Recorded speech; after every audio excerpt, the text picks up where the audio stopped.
Enzo Recto, kalaban ang katiwalian at kasinungalingan, kakampi sa katotohanan at kabutihan.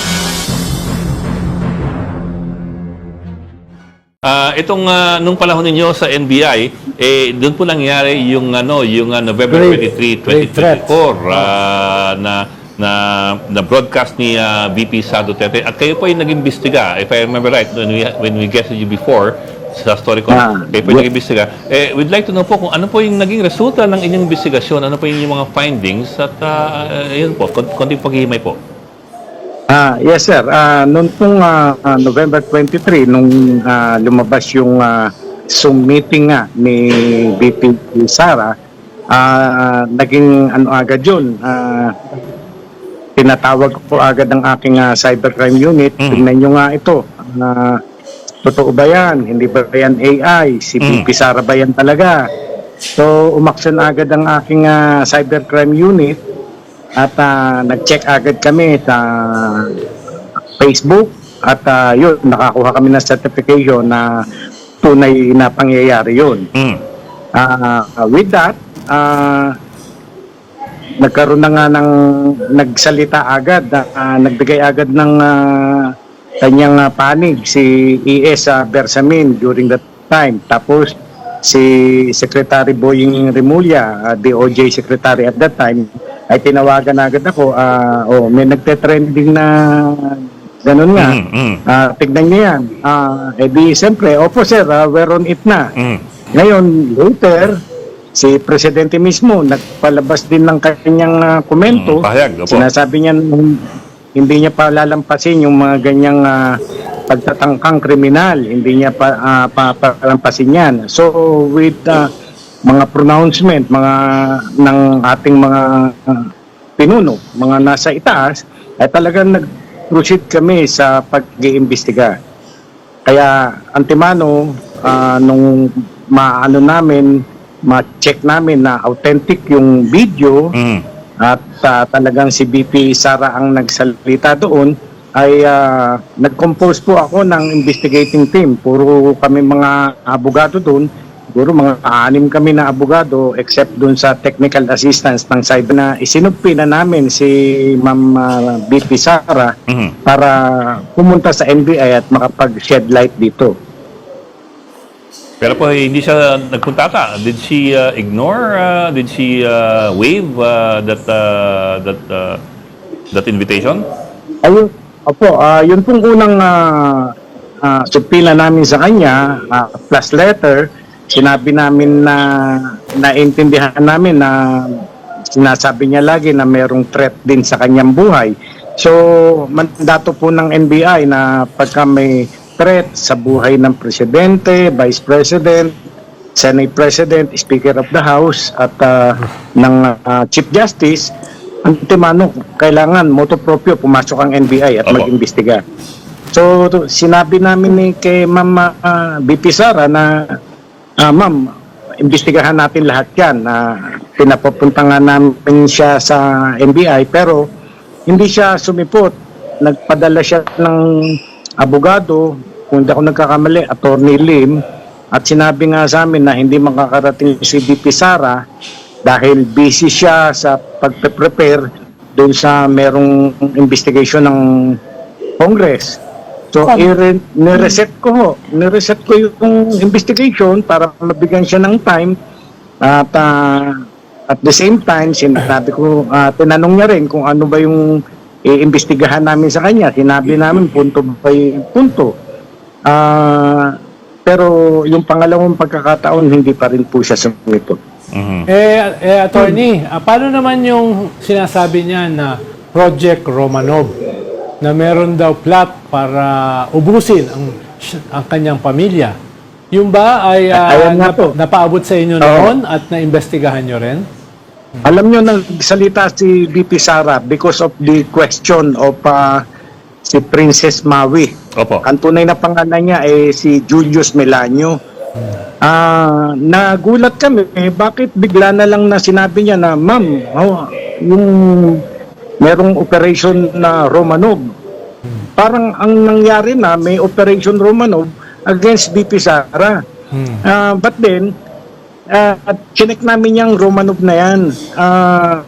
At napag-alaman namin, nagmula yan kay Baste. Mayor Baste during the Mausug rally January. sa Davao, January 28, 2024. Opo.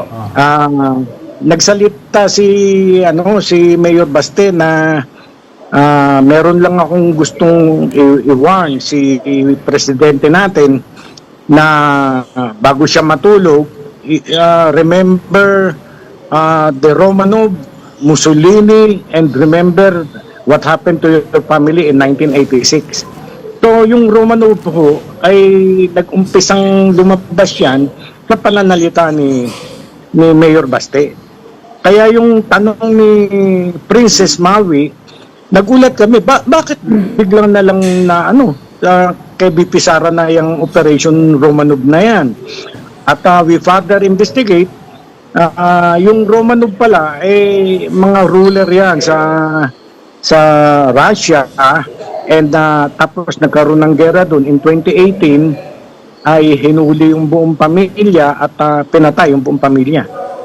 Pero ruler yun, at para si Nicholas II Opo. ay hindi na makabalik sa puwersa, hindi na makabalik sa pamumuno. Ganun po ang nangyari doon. The last monarchy. Opo. Ami. So, attorney, na-confirm nyo na authentic yung video at sinabi nyo na rin sa amin noon na talagang grave threat siya, whether conditional o naging threat siya. It's a threat. Opo. Pero Yes, apart from yes, the ma'am. threat, at that point, nag-imbestiga ba kayo kung totoo nga na merong plot to assassinate or plan to assassinate the President Marcos? Si President Marcos. Kasi ngayon na Okay, sinasabi sa thank amin ni Melvin Matibag, tunay daw yung hindi lang threat yun, kundi plano. Merong plano Plot. na i-assassinate. Opo, patuloy po kaming nag-iimbestiga during that time. Pinipilit namin makakuha ng information kung sino ba yung nakakausap. Kaya po, yung lahat ng identified na vloggers na present during that time, sinupi na po namin. At pinipilit namin malaman, baka sakaling present yung tao na kinausap ni BP Sara at the time, o baka kilala nila. Pero wala pong, lahat po sagot nila, wala naman daw po yung lalaki doon, yung kinausap ni BP Sara.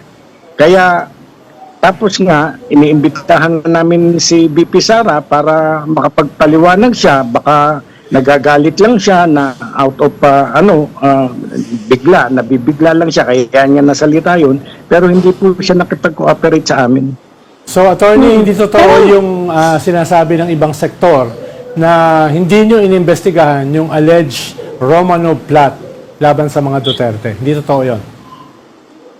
Inimbestigahan po namin at Yes. napag-alaman nga po namin na yung Romanov nag-originate yan sa salita ni Mayor Baste. At nagulat nga kami, bakit biglang itong si Maui ay ipinupukol na yun at as threat para kay BP Sara. At saka yung maaring itanong nyo, o nabanggit na pala yan ni Baste, bakit hindi nyo imbestigahan si Baste?